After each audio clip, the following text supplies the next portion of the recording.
Good morning mga kapakners! For today's video, andito po tayo ngayon sa Barangay Dimasalang Norte. Tara at samahan niyo po akong maglaro ng bingo. Ipinakikilala ko nga pala ang prinsesa ng singkamas at mangga. At eto naman mga kapakners, ang nagwagwapuhang kanyang customer. Mukhang papakyawin na siya, yung mangga. Lagot ako nito sa heartthrob niyang asawa. Wow! Eto na nga po, hindi siya magkanda-ugaga sa kanyang paninda. Sa mga hindi nakakaalam, siya po pala si Merenciana. Ang timbre mo, kaprasa, ulitin mo nga. Sis, pasensya na. Pangalan mo yung naibunyag ko na. Dumako naman po tayo kay Jeremy, ang prinsipe ng Leki-Leki. Eto nga po pala ang mga naggagandahan dito sa Dimasalang Norte. Wow! Pumunta naman po tayo ngayon sa covered court para alamin kung anong nangyayari. Inumpisahan ko na rin mga kapakners ang pamumulot ng bato para hindi tayo maengkanto.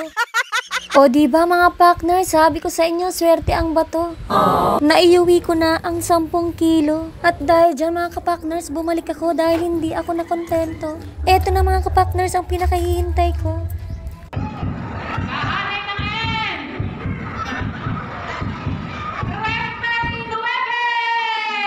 So eto na nga mga kapakners, tayo ang tinanghal na pinakamaalat dito sa Dimasalang Norte.